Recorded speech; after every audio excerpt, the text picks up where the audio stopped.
Je ne vais pas répondre directement à la question. Je vais carrément commencer en amont. Quand j'étais une petite fille, j'adorais courir. Enfin, j'avais une activité physique intense. Je voulais monter aux arbres, etc. Et tout le temps, on me disait que j'étais un garçon manqué. Je ne savais pas ce que ça voulait dire. Je ne comprenais pas et j'avais honte, je ne sais pas de quoi. Donc ça commence comme ça, finalement, toute cette histoire. C'est là que ça commence. Ensuite, j'appartiens à une génération, bon, je viens d'un milieu assez cultivé, etc. Mon père est mort dans la Résistance dans le Vercors, et donc j'ai grandi avec ma mère seule, qui elle-même était lieutenant dans la Résistance.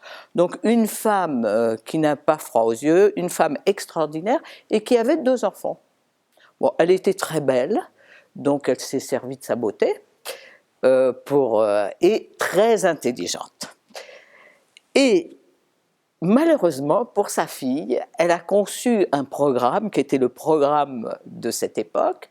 C'était de me donner une éducation extraordinaire dans les meilleures pensions de France et d'Angleterre. Pension, du reste, je me faisais toujours renvoyer puisque je montais sur les toits, etc. Enfin, je faisais des choses pas du tout bien.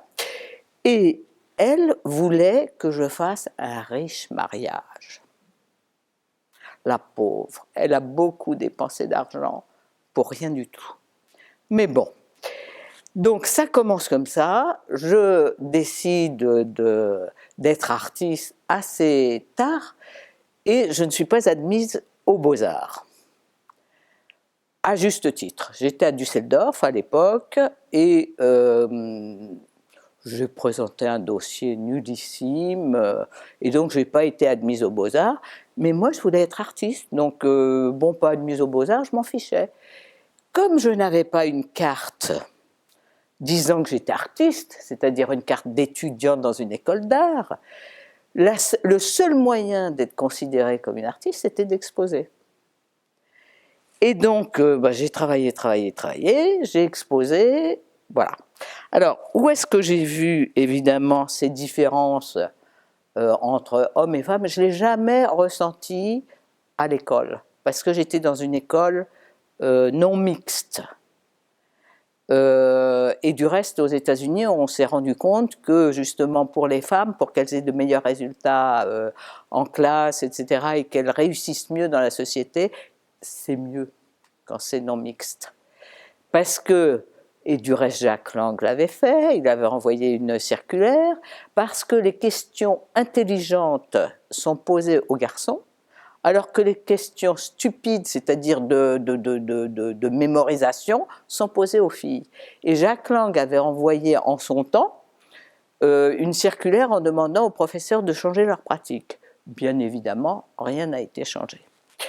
Donc, cependant, comme j'étais dans cette école, j'ai jamais eu de problème. J'ai jamais eu de problème garçons, filles, mieux considérés, moins considérés. On n'était que des filles. Donc voilà. Et j'ai senti la différence quand je suis rentrée sur le marché du travail. Et j'ai pas compris ce qui se passait. J'ai pas compris du tout, du tout. Et comme ma mère travaillait, comme voilà, c'était une héroïne et qu'elle avait des enfants, pour moi c'était normal finalement de travailler, de fonder une famille et voilà. Et donc j'ai commencé ma carrière artistique. Alors premier exemple, enfin celui dont je me souviens parce que j'en ai vu tellement. Celui dont je me souviens le plus, c'est que j'étais, dans les années 80, invitée à une exposition où il y avait 4 hommes et moi, et on m'a éjectée parce que il y avait un conseiller artistique régional dont la copine était une artiste, et que la personne qui organisait l'exposition, voilà, elle a pris donc la copine, et elle m'a dit « on ne peut pas avoir 2 femmes dans une exposition ». Donc j'ai été éjectée. Donc c'est aussi, si on n'a pas un mec très célèbre, ou si on ne fait pas partie d'un réseau sexué, genre homosexuel, etc., c'est très difficile pour une femme hétéro, banale, de réussir. Si on ne couche pas, ça m'est arrivé, par exemple, quelqu'un, dont je ne citerai pas le nom, avait obtenu du ministère 50 000 francs, à l'époque c'était des francs, pour faire un de mes catalogues, pour faire un catalogue de moi. J'ai pas couché et il a fait un catalogue avec une autre femme. Mon argent sur mon nom a servi au catalogue d'une autre femme, dont le travail était essentiellement sur les trous de son anatomie. Donc, en tant qu'artiste, j'ai choisi, j'ai pas voulu faire un art militant féministe. Pour moi, ma position est essentiellement féministe, en ce sens que je fais ce que je veux. Historiquement, les femmes n'avaient pas le droit de faire de la peinture d'histoire. J'en ai fait. Elles n'avaient le droit de faire que des portraits ou des pots de fleurs. Et moi, ça, c'est pas trop mon truc, donc voilà. Peut-être est-ce pour ça que dans mon travail artistique, il n'y a pas de figure humaine, sauf très très rarement. Sauf quand le corps est broyé par la machine, par le système. Je crois que j'ai fait qu'une seule pièce. Bon. Par contre, il m'est arrivé de faire une pièce, comment dirais-je, qui extérieurement pourrait être militante, mais qui en réalité correspondait à mes amours. C'est-à-dire que j'ai fait une pièce dans laquelle il y avait, c'était dans un atrium, il y avait des noms d'hommes extraordinaires, genre Ingres, etc. Et entre ces noms gravés, ces grands peintres, j'ai installé 22 noms des femmes de l'avant-garde russe. Popova, Goncharova, etc. Et sur le sol, j'ai peint « Woman is beautiful ». Et tout le monde marchait dessus, comme dans la vie. Et c'était en peinture phosphorescente, c'est-à-dire qu'au bout de 7 minutes, tout s'éteignait comme dans la vie. C'est-à-dire les femmes ont les projecteurs sur elles, tant qu'elles sont jeunes et belles, ou si elles sont près de la mort. Et le reste du temps, bon, bah, faut y aller, quoi. Faut aller au turbin. Et donc des actes, alors tous les jours, ces actes, comment vous appelez ça, d'une assignation de genre, je le vois tous les jours. Et en plus, c'est soutenu financièrement par le ministère de la Culture. Un nombre incalculable d'institutions culturelles reçoivent des subventions du ministère. Or, je reçois tous les jours dans ma boîte aux lettres des expositions de groupe dans lesquelles soit il n'y a pas une femme, soit il n'y a qu'une femme. Si j'étais ministre de la Culture, toutes les expositions où il n'y aurait pas la parité femmes et où il y aurait hommes-femmes et où il n'y aurait pas la parité d'une société black number dans les artistes, je ne subventionnerais pas, je couperais toutes les subventions. Et je ne subventionnerais que les institutions qui organiseraient des expositions qui représentent la France, comme le football. Donc voilà. Bon. Alors, comme je disais tout à l'heure, dans les écoles d'art, si on est une femme, on doit travailler sur les trous de son anatomie. Si on est, et là, ça veut dire qu'on est très féministe. Si on est, mais il ne faut pas l'être trop. Parce que quand il y a une fille féministe, comme en général, il y a beaucoup d'hommes dans les écoles, beaucoup de vieux artistes qui n'ont même rien fait, je veux dire, qui sont artistes. Je ne sais même pas s'ils payent leurs impôts comme artistes. Donc c'est des gens qui ont fait de l'art quand ils avaient 25-30 ans, ils ont été nommés là-dessus, et comme c'est ad vitam aeternam, le poste de prof, même s'ils font plus rien, ils enseignent là. On ne sait pas comment, mais bon. Et donc comme ils sont vieux et qu'ils voient ces petites jeunes filles là, ça les émoustille, surtout si elles travaillent sur leur chambre à coucher. Mais si elles sont vraiment féministes, là ils sont contre. Ils sont contre et dans les jurys, s'il y a une fille vraiment féministe, ils donnent parce qu'ils ne veulent pas être traités de machistes, mais en fait, ça ne les intéresse pas du tout. Parce que dans les jurys, le nombre de jurys où il n'y a pas de femmes, c'est scandaleux. C'est absolument scandaleux. Donc c'est complètement arriéré. Moi, je suis pour les quotas. Et voilà quoi. Donc si vous voulez, la pratique artistique, un projet, une exposition, il n'y a que ça, différence de genre. Et de, j'ose pas utiliser le mot, mais enfin c'est la white domination. C'est la domination blanche dans le milieu de l'art. Il n'y a qu'à regarder les vernissages. Donc c'est entre blancs. Bon. Et puis voilà.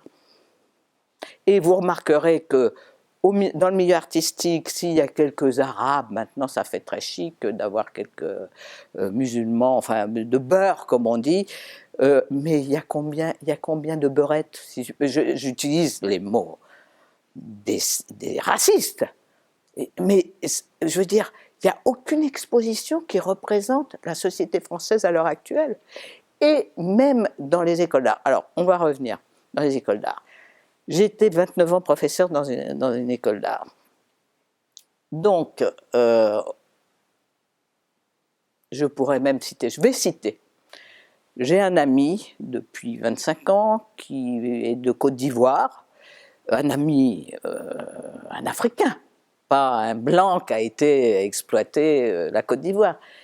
Et ce garçon était immigré illégal ici. Et comme je viens d'une famille de résistants et d'une famille qui a beaucoup souffert pendant la guerre, j'ai gardé cette espèce d'esprit. Et je demande à la directrice de prendre ce noir comme étudiant.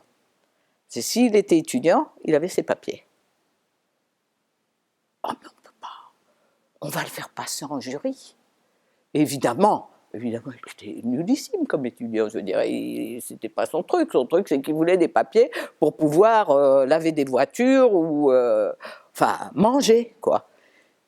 Eh bien, il n'était pas de niveau, c'est ça la France, il n'était pas de niveau.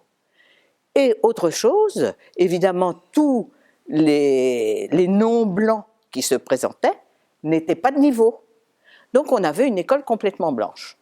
Par hasard, on avait quelqu'un qui venait d'Afrique du Nord, mais c'était rarissime.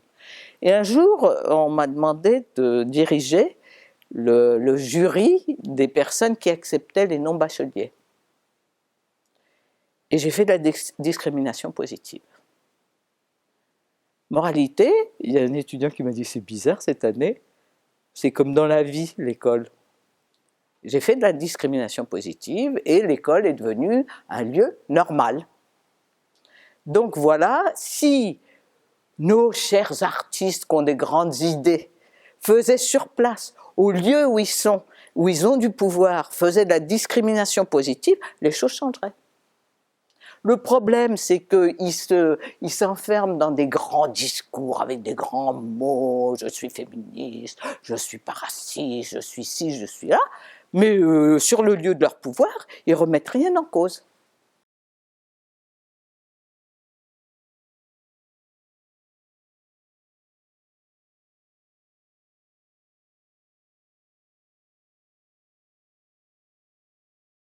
Moi, je me sens comme une citoyenne.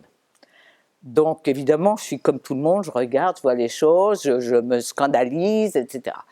Et par rapport à mon travail artistique, des définitions comme ça me fait peur. J'ai même pas. Pour moi, c'est effrayant parce que c'est le pouvoir. C'est le pouvoir carrément qui se manifeste. Et je suis plus dans une histoire de transmission. Pour moi, le lieu de l'art, c'est le lieu où on peut dire les choses et on peut les dire à un spectateur qui, pour moi, est mon meilleur ami ou ma meilleure amie. Donc, je lui fais une confidence, je lui parle des choses qui me sont vraiment, qui me tiennent énormément à cœur. Donc, si je fais une traduction incroyable et un effort surhumain pour répondre à votre question, effectivement, j'ai travaillé pendant des années sur « I have a dream ». Pourquoi? Parce que pour moi, c'est vraiment, c'est ma vie, c'est mon monde, c'est voilà, c'est mon utopie, mais qui n'est pas une utopie, qui est ma réalité. Donc, ça rentre dans le cadre de votre question, c'est comme cocher oui, non, peut-être, etc.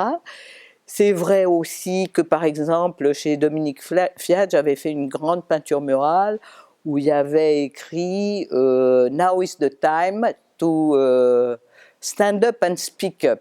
Alors évidemment, tout le monde a pensé. Now is the time, c'est une partie du discours de Martin Luther King. To stand up and speak up, c'est le footballeur Thierry Henry qui avait fait, parce que c'est ça ma culture, c'est une culture populaire, qui avait fait une association contre le racisme dans les stades. Et c'est ça qui est beau, c'est que lui, il travaille, c'est une star, etc. Il ne va pas aller faire des discours à droite et à gauche. Il travaille sur le lieu de son travail. Il avait fait donc à l'époque, ça se faisait beaucoup, les bracelets en espèce de caoutchouc, et il y avait écrit Stand Up, Speak Up, et il demandait aux gens de se lever contre ça. Donc, j'ai fait plein de trucs, mais je m'en souviens plus. Parce que voilà, c'est... Et je dis, bon, ça vient aussi de ce que j'ai eu la chance inouïe de naître dans une famille comme la mienne, je veux dire, avec un père mort dans la Résistance, une mère à 17 ans qui était lieutenant dans la Résistance, et donc ça, même si on ne parle pas, ça circule, quoi. Et donc tout mon travail artistique, c'est là-dessus, c'est sur le système nous broie. Et au McVal, justement, je montrais jusqu'où ça allait, le système nous broie, et voilà. Alors, pour les expositions de femmes, je suis contre. J'y participe la mort dans l'âme, mais je suis complètement contre, parce que là, on est comme Daesh, les femmes d'un côté, les mecs de l'autre. Moi, je suis pour une société où on est ensemble, où il n'y a pas, justement, c'est quand même égalité. Il pourrait rajouter sororité. Mais bon, c'est ça. Moi, je suis pour une société où on est ensemble, et je suis pour les quotas où il y a une vraie... Voilà.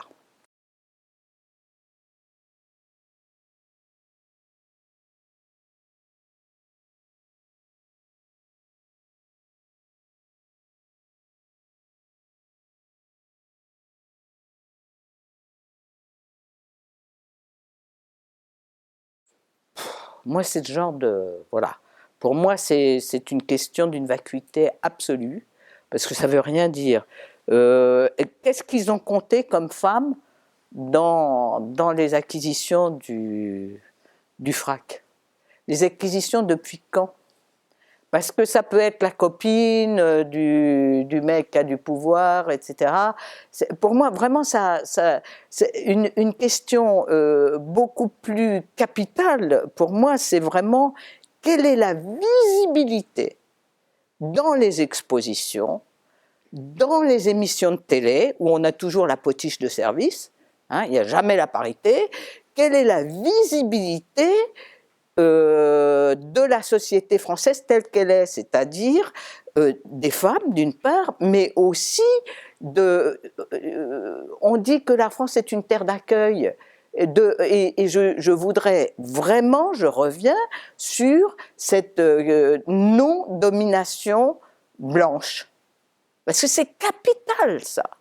Donc ça va de pair. La non-présence des femmes et la domination blanche, ça va de pair. Évidemment, je suis complètement féministe. J'ai élevé mon fils, parce que c'est, au fond, élever les filles en féministe, ça ne sert pas grand-chose, parce que de toute façon, une fois qu'elles sont sur le marché du travail, elles le deviennent. Donc, voilà. Moi, je vais même vous dire, j'avais une fille, la pauvre, elle est décédée, mais comme j'étais féministe, évidemment, Je l'ai envoyé au planning familial quand j'ai vu que c'était vraiment nécessaire, vers 12-13 ans. Et qu'est-ce qu'elle racontait à ses copines? Que j'étais une salope, que j'étais pas féministe, qu'elle avait été obligée, que j'étais contre... voilà, c'était normal, la pauvre, il fallait qu'elle se batte contre sa mère. Donc voilà. Mais par contre, ce qui est très important, c'est d'élever les garçons comme féministes, c'est-à-dire qu'ils qu'ils partagent les tâches ménagères, qu'ils puissent admirer sa mère.